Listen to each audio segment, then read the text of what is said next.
Tom Cruise can actually learn a script and get paid. But me, Andrea Blum, I cannot fathom to learn a script.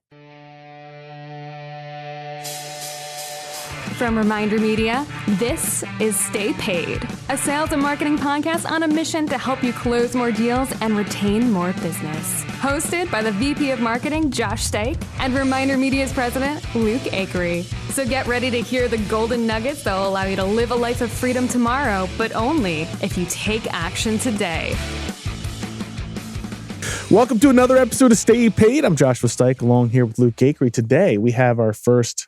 Well, I was going to say our first international guest, but it's not. No, not our first international, but it might be our first Canadian. Northern guest. Is that what we call them in the States? The Northerners. The Northerners. But first, we would love it if you take a minute to subscribe to Stay Paid on Apple Podcast. If you're not already subscribed, and leave a review along with a comment to let us know how we're doing. This week's featured review comes from Crystal Lawson with Fathom Realty. So Crystal actually put in her real name in the review. Most people just put their username, so I'm never quite sure who it is. But this is exciting. So there's a Crystal Lawson with the Fathom Realty says, I love this podcast, 5 stars. It has helped me tremendously with motivation plus practical tips. Thank you! ! Thank you, Crystal, for leaving that review on Apple Podcasts. I love that. It's amazing. Our guest today is Andrea Blum. She's the founder of Blum Partners at EXP and the Blum Academy. She's a top 1% realtor in Toronto and top 5% in all of Canada based on individual results, with over 20 million in sales and over 200 million in sales volume. Andrea's a strong believer in the 3 pillars of sales, talking with people, negotiating contracts, and closing deals. Her motto is work less, earn high, and recently she discovered how to create multiple revenue streams in real estate by partnering with other successful agents all over the world through her company. Andrea, welcome to the podcast. Thank you for having me. Now I have a question. Am I the first or I'm not? You're the first Canadian. Yeah. We interviewed Eric Fang from Singapore. So you're not the first international, but you're the first Canadian. Yeah. So I'm not the first. And we love the first North American international. Yeah. Oh, got it. we love Canadians. I mean, Josh especially. I mean, you guys gave us Justin Bieber, right? Isn't Justin Bieber, didn't he come from Canada? I guess so. Josh didn't loves do the that. homework on that one. I think Michael Bublé. Like I like wow, Michael you really Bublé. know your entertainers. Yeah, I think he came from. I have really no idea. I think. But that's not what we're here to talk about. Not music and musicians. We're here to talk about growing your business. And I was so prepared to talk about entertainment. No, I'm completely thrown away. I don't know. Well, if you want, I mean, feel free. You can give your take on Justin Bieber and his business savvy. The guy is obviously a great marketer, I'll text you after. But tell us a little bit about your journey, right? You're a top 1% real estate agent. You've built a successful business. That doesn't happen overnight. If you could just take a second, introduce yourself to the audience, how you got into real estate, how you ended up being in the top 1%. And then we'll dive into your tactics and how you've built the business. Right. So I'm Andrea Blum. Like you said, I'm from Canada in Toronto. But as you can probably hear, I have a strong accent that comes from Romania. I'm an immigrant. I moved here about 11 years ago. And obviously you start from zero here. So I thought that would be a good path for me. It turned out to be a good path. I started real estate 10 years ago with Realty, and like you said, it's not an easy business, but it definitely it's doable. A lot of cold calling. I'm a little bit of an old soul when it comes to real estate and sales. I strongly believe in sales and not in marketing. I think I told you guys. I feel right now there's a lot of talk out there about how you can get 20 listings through this, 20 listings through that, but they're all activities related to marketing and none of them actually activities related to sales. So I like to make the difference between a sales department and the marketing department where you would, have different activities, but also a different return in terms of financial return. Yeah. Well, let's talk about that because, I think that's a great topic, is you're saying basically that people are out there saying that, hey, just do this marketing and deals are going to rein in. And you're Correct. basically looking at it and going, no, that's never going to happen. You need the sales arm. So give us your take. What's the difference between sales and marketing? So I and it's a great point you bring it out there. I think there's something that people confuse. They're confused between where do I get my leads and how do I close my leads. In today's market, you can get your leads by just paying for it. It's not like 10 years ago or 20 years ago where you had only a couple of ways of getting leads, going to the door, going in, cold calling on the phone, sphere of influence and so on. So you have that even now, but you have possibility of paying Google leads, Facebook leads, any leads you want, you get leads. Right. So I think people are a little bit confused when they're watching all the marketing out there from different courses being sold, how to get leads, but there's no courses of how to close leads. So I think there's a confusion there between the marketing part, which brings you in the leads, and how you close the leads, how you actually close transactions. At the end of the day, great point. We're not getting paid only by getting leads or producing leads or finding leads. We're getting paid only if we close transactions. So I think people are really confused. If to be honest with you, if I would be right now a brand new agent, I would be completely, I wouldn't say the word because probably I'm not allowed to say it. But you go on the internet and you're thinking, what am I supposed to be? Am I supposed to be a blogger? Am I supposed to be a keto lover? Am I supposed to be talking about me being a mother or talking about me being a bodybuilder? And they're all under the same umbrella of real estate agents. And they're trying to attract somehow business that it's not in any way related with real estate. And advertising local businesses. So they're making some money out of other activities, but they call themselves real estate agents. And I think it's a huge difference. And I go back to the basis, which is you have to get the lead. Doesn't matter where you're getting the lead from. You still have to know what to say, how to say it, and then you close that lead by signing a contract and negotiate a contract for that person. So in today's social media, we kind of lost why we were hired in the first place, to buy and sell homes, to make investments and so on, rather than, advertising local businesses. There is a great point I think you're making, and I think it's always the trend, right? It's like the trend, and I actually agree with the trend. I think what you're hitting on is the marketing principle that, look, in order to do business with somebody, they got to know, like, and trust you. And in order to get people to know, like, and trust you, this is my perspective on it.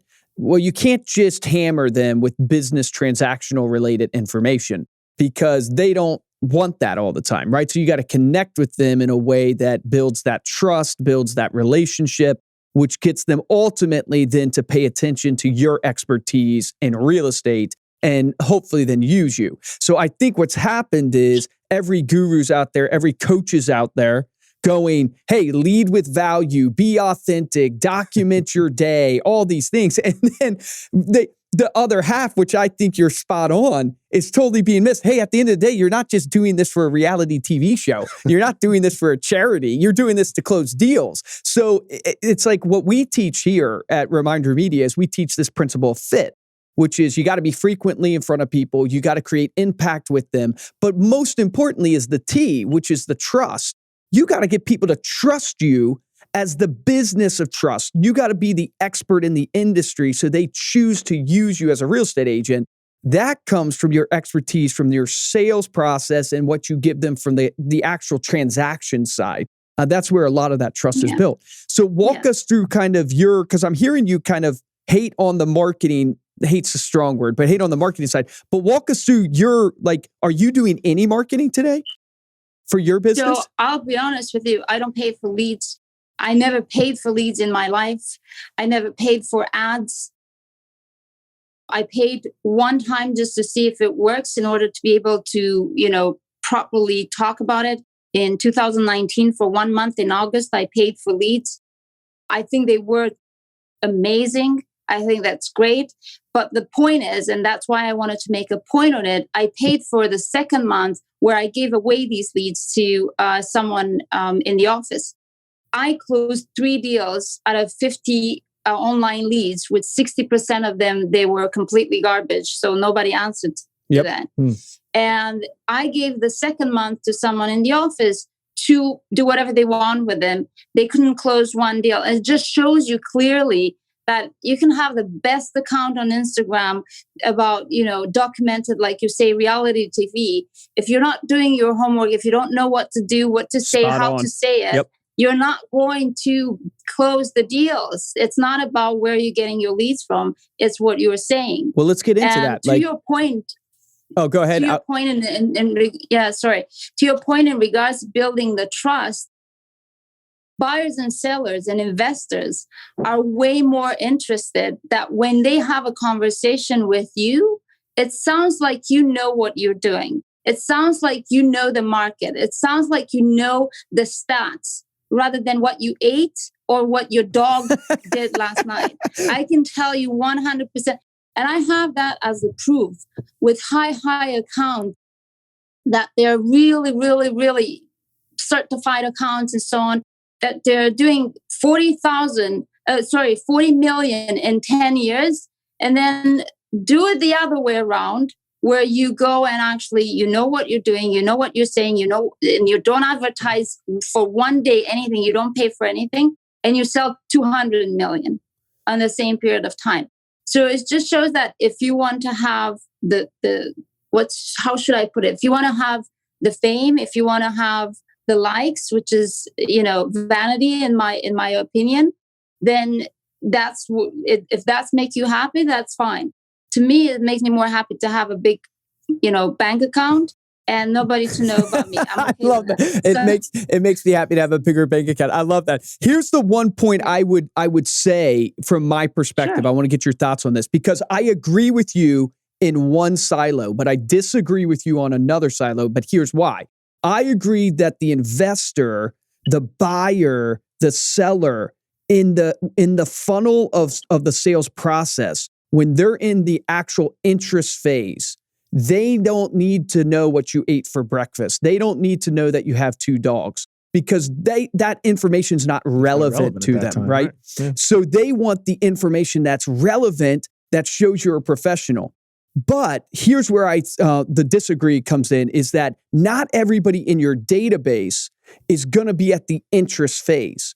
You're going to have a select number of people that you market to every day that you need to do exactly what you're saying, which I agree 100%. You've got to know your stuff and you've got to be good at it. But you're going to have this whole other community that they're not willing to buy today, but they maybe know somebody, or they're going to buy 7 years from now. Just to give you a perspective on the numbers, because I hear exactly what you're saying, 95% of my business comes from new people that I never met before. There you go. So that makes perfect sense for everybody who's listening, is you're getting people that are new to you and they're coming in at the interest phase. That makes a lot of sense. So do you build a database of your past clients and stuff to generate referrals? So you have your way of prospecting, which is first and foremost your database, which is past clients, spheres of influence, people that you know, family members, and so on and so on. So these ones should never, ever represent more than 30% out of your business if you want to grow exponentially every year. If they start to represent actually 90%, and I would say probably more than 60-70% of agents out there, their income comes solo from their sphere of influence. And I'll tell you where the biggest issue is there. While you go in and where you become older, your sphere of influence gets settled. Yep. And it dries out because your sphere of influence already bought, sold, and got their investment property. They referred you to 1-2 friends, and that's it. And their kids, most of them, they have their friends in real estate, and they won't work with you. So if you're based your business solo on your sphere of influence, you have a big issue when you turn 50, and you still have another 15 years of working. What are you going to do now? You're going to have to start to prospect for cold people.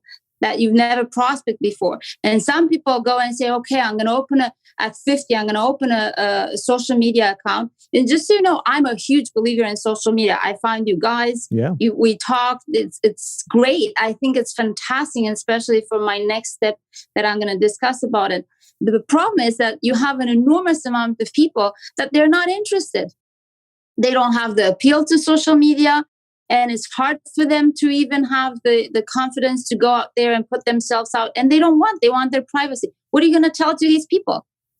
You're done. In a social media world, you're never going to be able to make money in real estate because you can't actually show your boobs on social media. So what are you going to tell to them? Well, you tell to them there's way of prospecting. And there's ways of doing sales. You're hitting on it, a great golden nugget, which I believe the audience needs to realize is that never in business, doesn't matter what industry you're in, can you ever rest on your laurels. Never, right? And your sphere isn't the problem. It's you not growing that sphere. That's the problem. Correct. Do you get what I'm saying? Meaning like, you're coming across people every single day. If you just only work with 50 people, that's the only 50 people you work with, eventually your business is going to go down. But if you're adding they dry out. Right to that 50 people, and you're constantly what we would call relationship marketing, you're constantly building relationships, because like what we're doing on this podcast right now, right? We found each other through Instagram. We're building a relationship. All of a sudden, your connections, your wisdom, all that stuff gets added into my sphere, and my connections, my wisdom, all that stuff. And as we develop relationship, who knows where the dots connect? That's one side of the business that you're doing. What I think you're hitting on, which I would drive home for the listeners, which I think is gold, is that guys, it's not mutually exclusive. It's not like all you do all day to be successful is just prospect, or all you do is just document your life. It's what it is that you got to realize that, look, you got to be building this brand. You got to be building relationships, as they say. You've got to be networking, doing all these things like you're on the podcast today. But at the same time, that ain't going to pay the bills in the short term. You got to be closing deals. You got to always be closing. You got to find the people that you can help. I always teach new agents, look, if you're brand new, don't rest on just the relationship side of the business. It's not going to produce enough for you. Go to where the sellers and buyers are. Man, people are at open houses. They're actively looking. FSBOs, expireds. There's a bunch of people that are actively looking. And if you improve your sales game like you're talking about, then you can slay it. I want to pick your brain because I can tell like sales is your thing. And that resonates with me. Josh knows this. We have 120 salespeople on the phone. So this is where I get excited.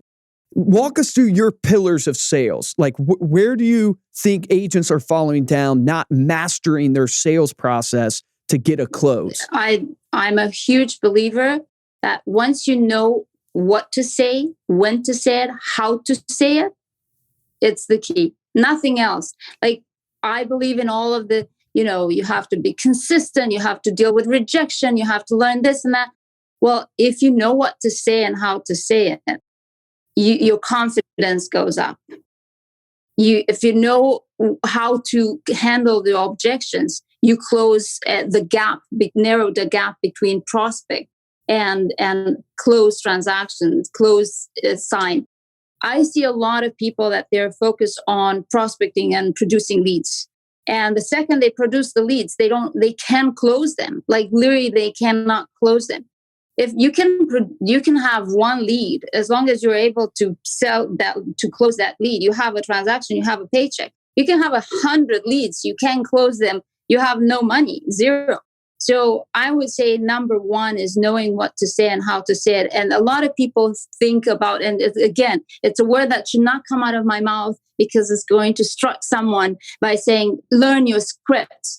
And it's so incredible that we have this, we're involved in the highest possible equity of a family selling their home.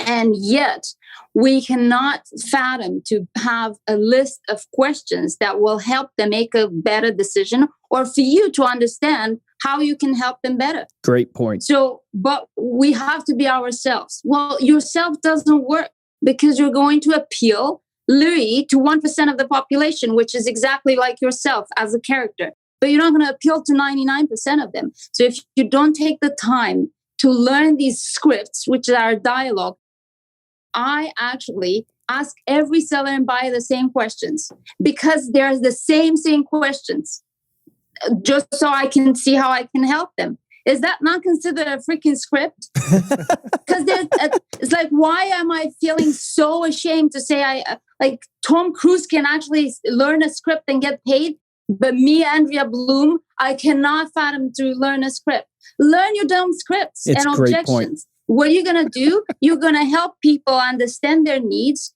push them to make the right decision. And you make sure that, I'm getting old. I don't remember all the questions I need to ask them. I'm going to have to remember on the paper. I need to ask you this and this and this. It's preparation. And not only that, but it actually helps you time tremendously. If you go through the pre-qualification script, you don't have to waste your time going and meeting with people that have no motivation whatsoever. They're just wasting your time, but they're having so much fun learning about real estate. But they don't pay me bills. So good. So scripts and dialogues and knowing what to say, I would say it's number one thing that will make a difference between a good agent and but mediocre agent. It's the only way to a scalable system. Like your script, people don't like scripts because they feel like, oh, they're not going to be perceived right, all this stuff. How else are you going to know how to be able to measure yourself? And it's like all the greatest athletes measure themselves on everything. But you want to measure how many phone calls does it take to get an appointment? How many appointments do I go on or that actually go off? How many do I get to go on and what's my closing rate there? If you're bumbling around and doing something different every time, you're never going to be able to build a scalable system that's repeatable, that's going to build in the, obviously the revenue that you want. Here's what I teach our reps is you want to memorize, you want to internalize, and you want to personalize. And here's the way I kind of teach it to them. The memorization is kind of what you're saying. It's like, look, you need a scalable process. You need to make sure you're asking the right things. You need to internalize it because you need to understand why you're saying what you're saying. Like words have meaning. Words have power. They influence people, right? So you have to understand why you're saying what you're saying. And then last but not least, here's what I tell people. You want to personalize. It's not personalized because you're going to be your authentic self to connect with that 1% of people that connect with you. It's personalize it because people buy from people that they feel they can trust. And the problem with scripts is it makes you sound untrustworthy if you don't personalize it. And you use Tom Cruise as an example. I always make the argument, Tom Cruise doesn't win an Academy Award because he recites a script. Tom Cruise wins the Academy Award because he makes that script his own and he has it powerfully influenced, right? He's internalized it. That's why he wins that Academy Award or whatever awards for actors. I don't know the awards for actors. I just said Academy Award. And you brought up such a good point there, and I want to make a point out of it. You were saying that the scripts will help you identify who you're working with. And it's so true because there's one line in one script I'll give you as an example that for me, it tells me exactly what type of person I'm dealing with. It's, can you please describe me your home? If you skip that line, then you have no idea if you're working with an analytical, with an emotional, with an amiable, with a driver. Great point. How would that help you? An analytical will tell you everything that's how old is the dryer, washer and dryer, and all of the roof and this and that. And someone who's an emotional person, it's going to tell me that this is their home where they brought their kids up. So when you go and talk with them, with a driver, you're going to be straightforward and talk about money. Do that with an expressive and they're going to kick you out of the house. That's a great point. Yeah. So if you don't take the time to actually really connect, and I'm an analytical. If I go with all my stats to a driver, they're going to be like, what the heck is with this chick here? like I'm really interested in all the stats, but go without a stats to an analytical and you have no chance to take that listing. So if you don't ask that question in there, please describe your home for me. Do you really think I'm interested in them describing the home? Like, I don't go to see it anyway. Yeah, you're mastering the art of communication. It's awesome. So you have to master that to understand who you're dealing with. I'm dealing with an analytical, all my stats will come with me. I'm going and talk with an expressive. I put in on my red shirt because that's how I'm going to connect with them. I bet I go in there and in the living room, the wall is orange. So you have a way to understand beyond sales, it's psychology. Yeah. Sales is understanding how people connect, how you can. It's a great book, How to Win and Friends and Influence People. Yep. Which tells you word by word how you should change your mind in when you approach people and what do they want to hear, and for you to identify their personalities in order for you to succeed. At the end of the day, I know I have good services, but I can't communicate with everybody at the same level. So I have to figure out their personalities so I can actually make it work and hire me, although I'm not an expressive, to be hired by an expressive as an analytical. I love that. Yeah. That's awesome. So you talk about memorizing your scripts as one of the sales principles. What else do you see that, like you talked about the example of you bought, what was it, 50 leads, you closed 3 of them, then gave the next 50 leads to another agent, they closed none. Script's one of the things that separates you. What's another thing in the sales process? Follow up, aggressive follow up. When I say aggressive follow up, be like a maniac. Think of a complete freaking stalker maniac. That's how I actually follow up. It 1 in 100 leads you're going to lose because of aggressive follow up, but you lose 99% of them if you don't follow up. So I don't give anything. I'm going to follow up until that person say, please, you are on do not call list. You don't follow up with me anymore. But until then, if you're not signed with another agent, then you're signed with me for sure. What does your follow-up look like? Is it phone calls or is it a myriad of different things? Again, you have to understand their personalities. There's people that they feel more comfortable, and you have to get the flow with them, what works best for them, the phone, the messages, the emails, depending on their personality.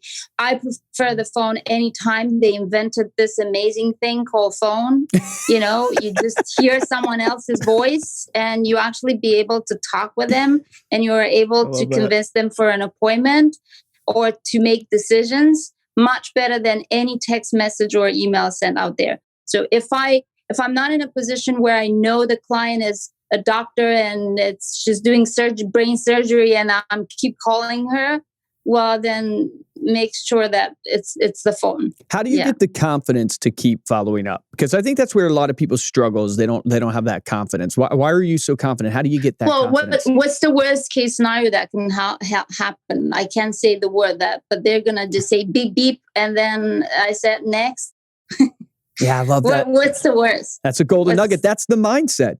If there's a book out there, I think it's called Embrace the No. I've talked about it before, but it's reverse engineering or, flipping the switch in your mind to look at the no like a positive and to track how many no's it takes you to get to the deal. And it's just one more step. You know how I feel? If I look at my stats here and my numbers and I see that I'm at 45 no's, I'm like, okay, I need to get to 100 because that's $25,000. Yeah, that's what it is. That's exact. Yeah, that's amazing. More rejected you get, more money you get in your pocket. So I'm tracking the no's, I'm tracking the rejection, and I say I need more of it. I didn't get enough today. That means I'm not going to get a paycheck.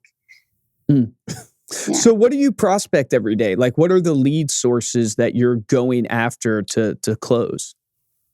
So there's different way of prospecting. I mean, you have, for me, it worked very well over the years to do just sell, just sold, just listed. Like I can do just sold, just listed, calling.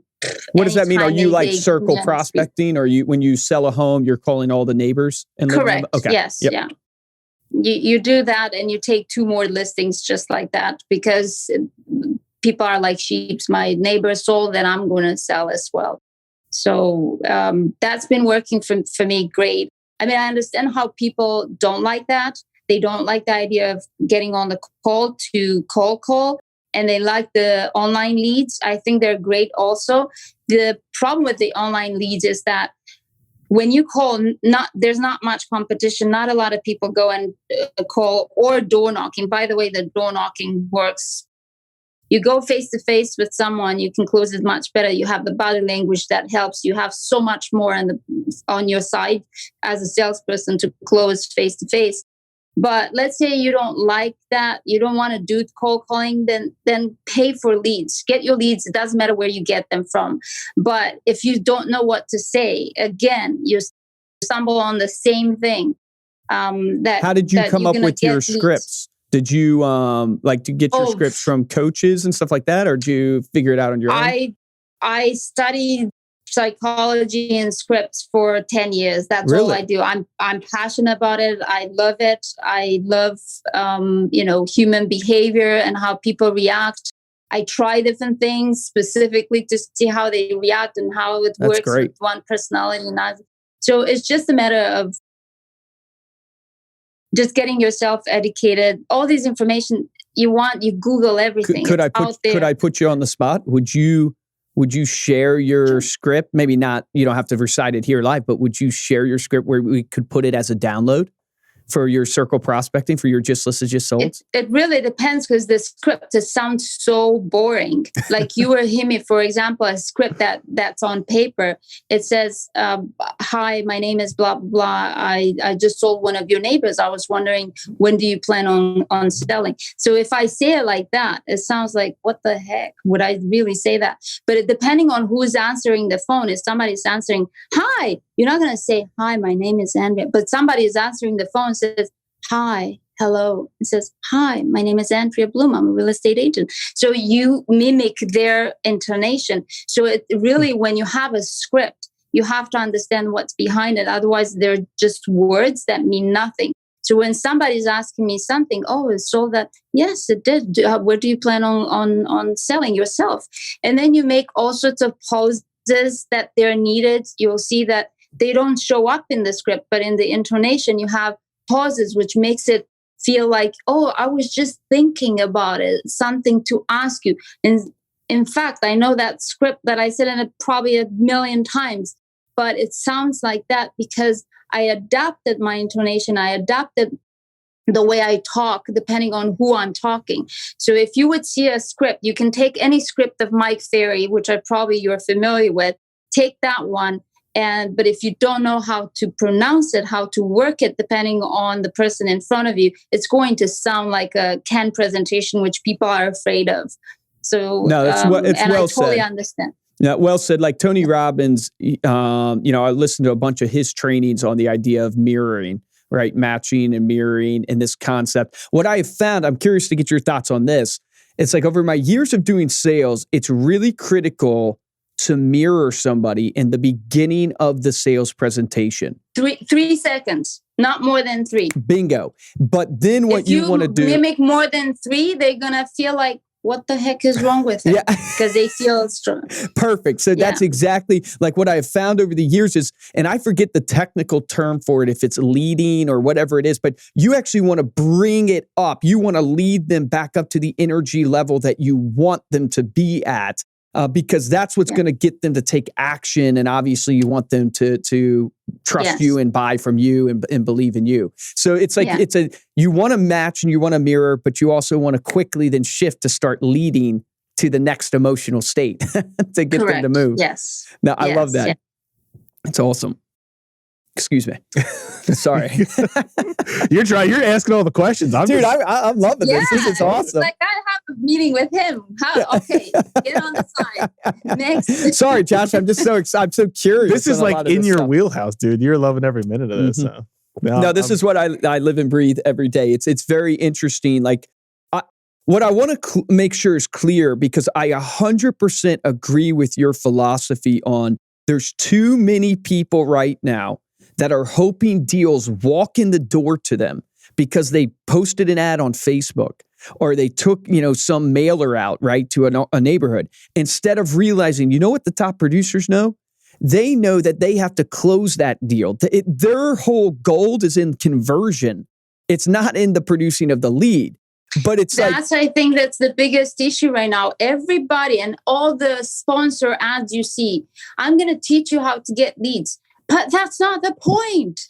Pay $200 at Google and you're going to get 50 leads. You know how you know this is the pain point? Don't teach me that part. Right. You know how you know this is the pain point? Because there was a company started called OpCity that sold to Realtor.com for, I think, $200 million.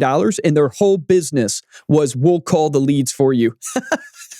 We'll call the leads for you for real estate agents. You know what the problem is with that? That they call the leads for you, and probably these people are getting very good at closing, for you appointments. But heck, you have to go to the appointment. And what are you going to do now? That's the next business. Can you come we'll go to the appointment for you. Hey, we have a business we can start together. We can say, hey, we'll get the lead for you, call it, set the appointment, go to the appointment. Oh, wait, we're a real estate agent. Wait, what is that what some of these companies are doing? Is that what Zillow and them are doing? Uh-oh, we're going to start a controversy here.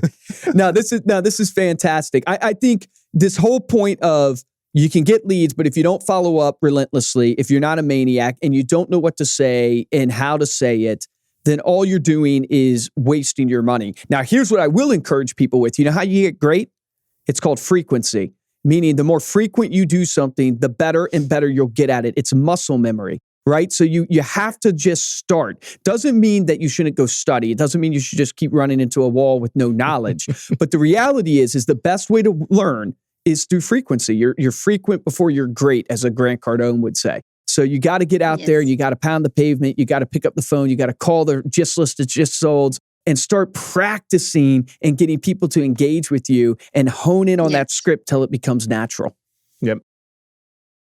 And that brings me to the second subject, which I would like to bring up, is the fact that I joined this company, which, by the way, for 2 years, I looked into it and I was like, no, I don't need that. I'm going to buy a franchise. I'm going to do this and that.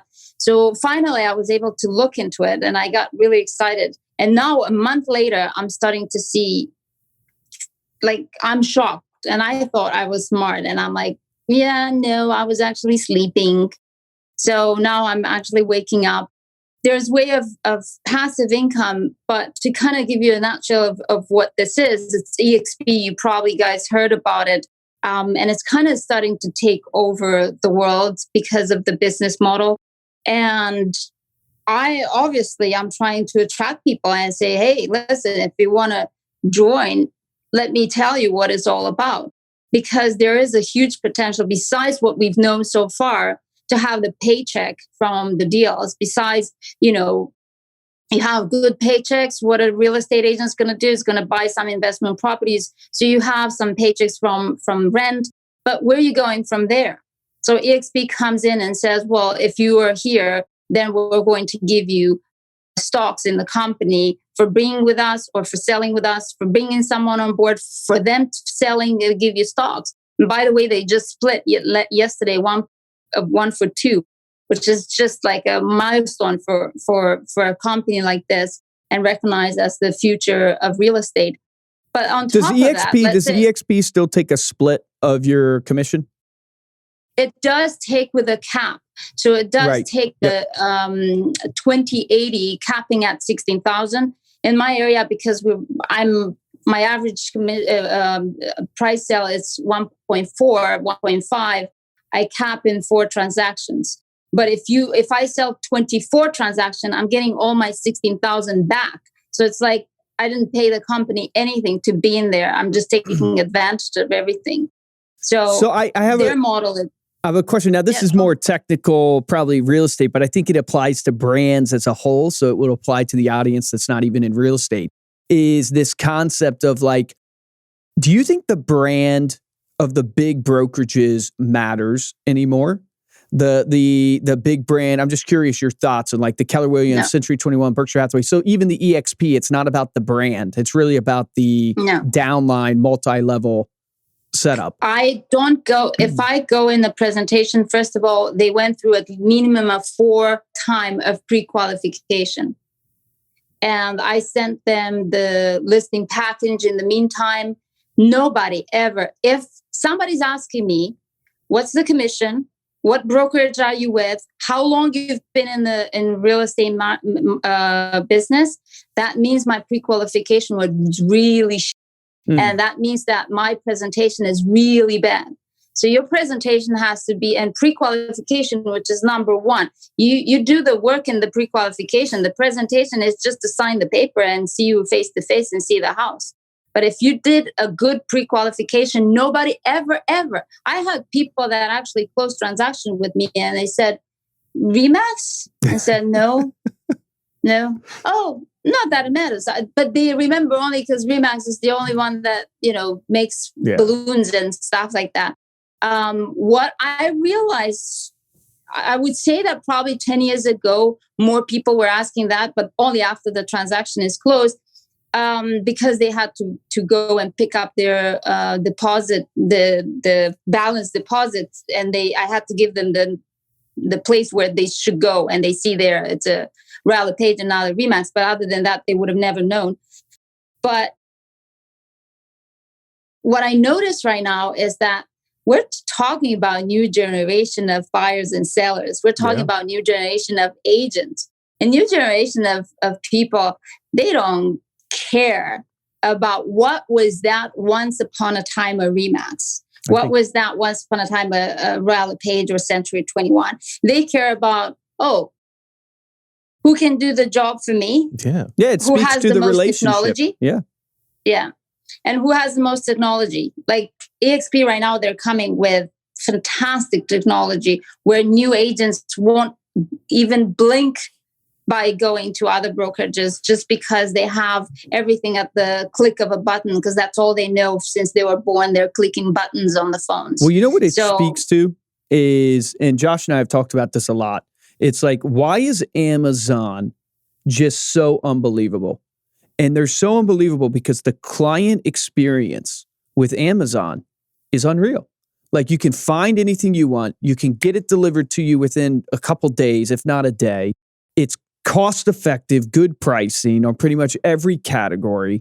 And in the end, they handle your complaints. And I know what I'm going to get when I go to Amazon. And fast. Yeah. Right. And so, and I think the lesson is, whether you're in real estate, it doesn't matter, financial services, insurance, right?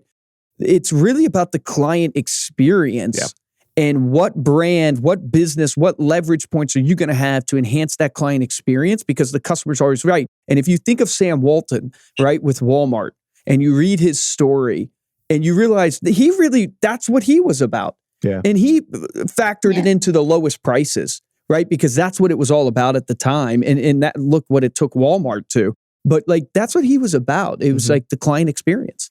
You're so right. And it helps us, for example, if you have a brokerage that thinks about that, just to give you an example of things that for me are like, thank God, because I'm so bad at anything that means admin. I cannot stand to do anything.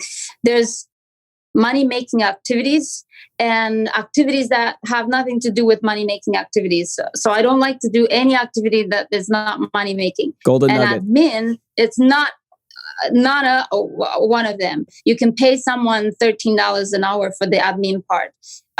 So what EXP does right now and implements is the fact that FinTrack doesn't have to be a full freaking paper that you bleep. Sorry about that. This is a PG podcast. We almost made it. Sorry about that. I swear a lot and I tried really hard. You've been doing fantastic. I'm just messing with you. Yeah. So it's a 3-page FinTrack. Now it's going to be an app where you tap your client's ID. Like, wow. How is that possible? How about, you don't have to go for the deposit anywhere. You just give access on your app to the buyer or the seller or the buyer agent to go in the app, access, guest access. Like, seriously? Yeah. So, and it goes of friction. on and on and on. Yeah. But this is why this is why the businesses and agents that focus on being the agent of trust, focus on being the agent that has the relationship, those are the people who are going to win.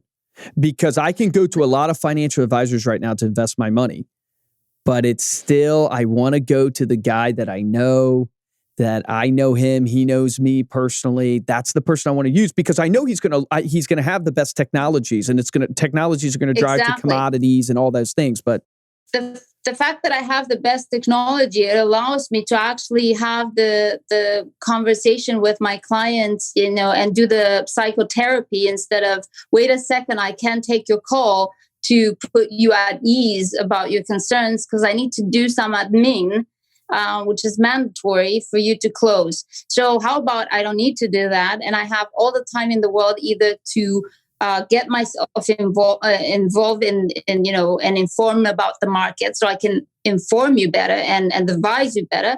And I also have sufficient time to get to answer all the time when you need, because it's a stressful time for you. So I need to be available to put at ease whatever concerns you have. Mm-hmm. Yeah. So I think all of these things matter, and I'm so pleased and over the moon for the change and for the passive income that EXP right now is bringing in the picture by free stocks that you get in the company, but also revenue share.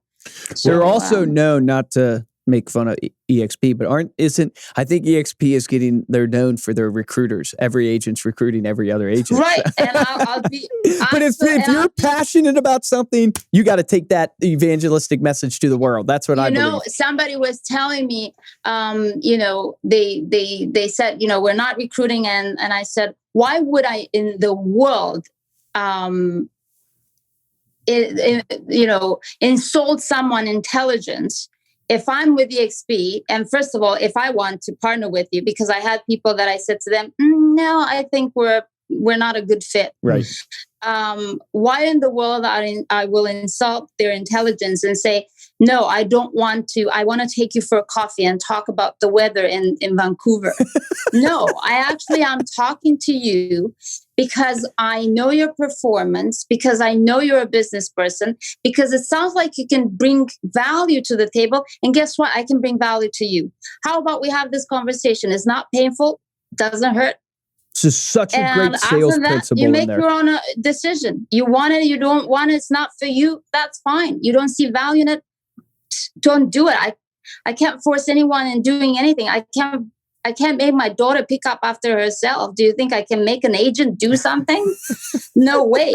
So it's totally up to them if they see value. It took me 2 years because I was so into, I wanted to buy a brokerage. I wanted to buy a franchise. I want to do this and that. And it took me time to really see the value.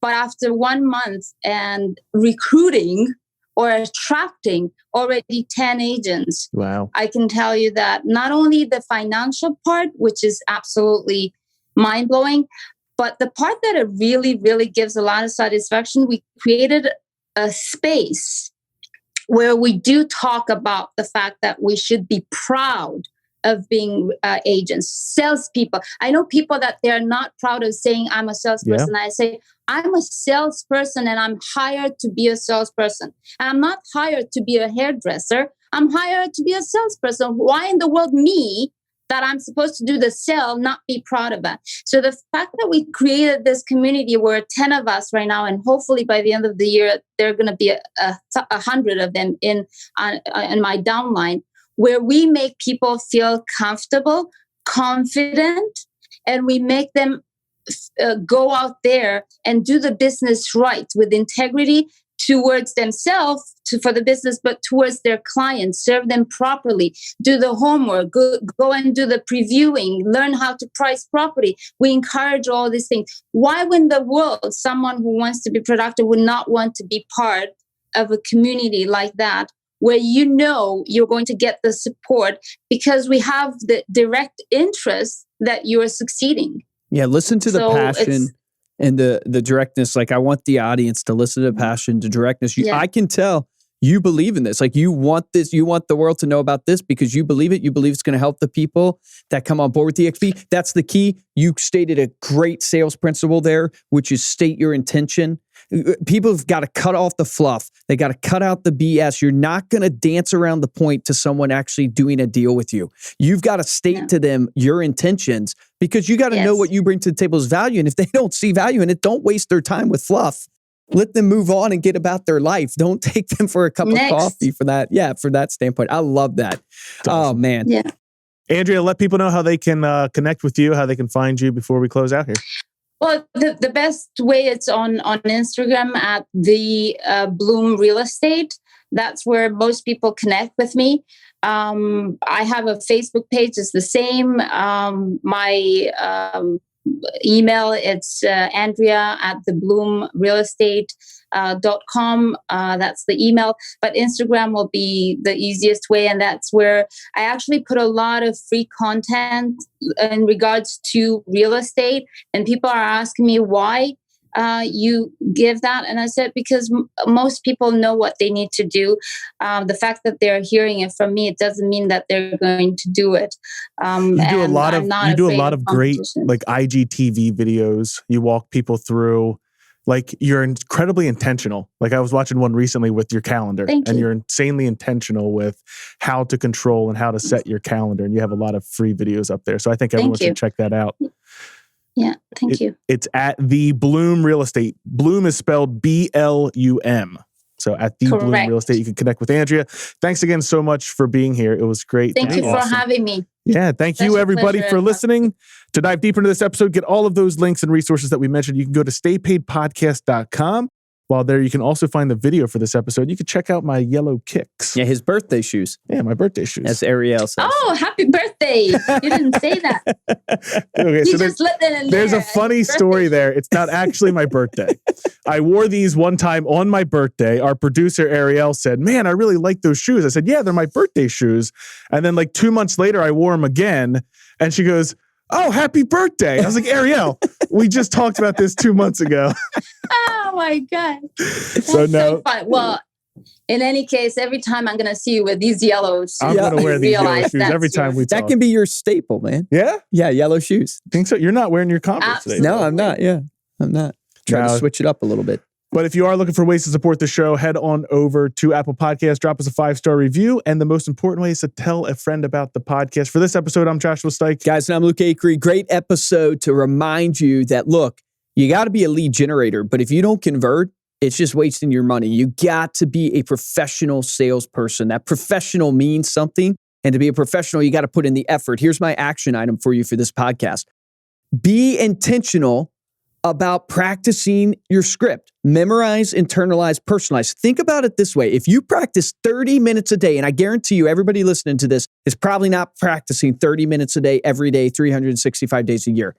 You're not. And it takes 10,000 hours to master something, according to Josh who? Malcolm Gladwell. Malcolm Gladwell. See, Josh is my brain over here. It takes 10,000 hours to master something. If you do 30 minutes a day for a whole year, you're barely at maybe a couple hundred hours. Somebody check my math there. Maybe a couple hundred hours. It's going to take you years to master your script at just 30 minutes of practice a day. Are you just a salesperson or are you a professional salesperson? Professionals show up, professionals practice. Your action item is to memorize, internalize, personalize your script, practice every single day. Remember this, the difference between a top producer and a mediocre producer in every single industry Josh and I have worked in is top producers take action. Take action on that today.